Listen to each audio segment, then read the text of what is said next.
नमस्कार साथीहरू। आज हामी कुरा गर्दैछौँ फिफा वर्ल्ड कप 2026 को जुन अहिलेसम्मकै सबैभन्दा ठुलो वर्ल्ड कप हुन गइरहेको छ। यो वर्ल्ड कप पहिलोपटक 3 देशले संयुक्त रूपमा आयोजना गर्दैछन्। क्यानाडा, युनाइटेड स्टेट्स युएसए र मेक्सिको। यो वर्ल्ड कप 2026 जुन 11बाट सुरु भएर 2026 जुलाई 19सम्म चल्नेछ।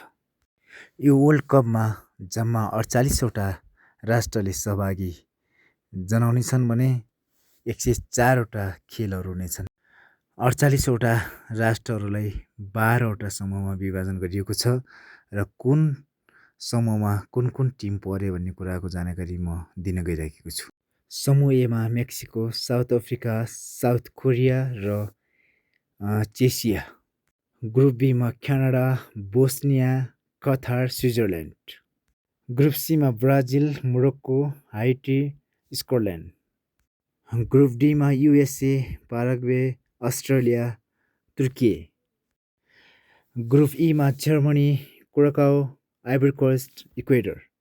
ग्रुप एफमा Netherland, Japan, Sweden, Tunisia. Group जीमा Belgium, Egypt, Iran, New Zealand. Group एसमा Spain, Cabo Verde, Saudi Arabia र उरुग्वे। ग्रुप आईमा France, Senegal, Iraq, Norway. Group जेमा Argentina, Algeria, Australia, Jordan.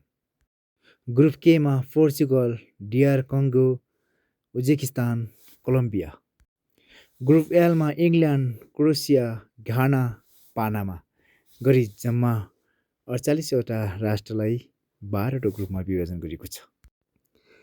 FIFA world cup 2026 को उद्घाटन खेल मेक्सिको र साउथ अफ्रिकाको बीचमा जुन 12 राति 12:45 हुँदैछ र यो उद्घाटन खेल मेक्सिको सिटीमा रहेको ऐतिहासिक स्टाडियो अज्टेका भन्ने सहरमा हुँदैछ। यो रङ्गशाला 3वटा फिफा विश्वकपको उद्घाटन खेल आयोजना गर्ने विश्वकै पहिलो रङ्गशाला बनेको छ र देश पनि 3वटा विश्वकप आयोजना गर्ने पहिलो राष्ट्र बनेको छ।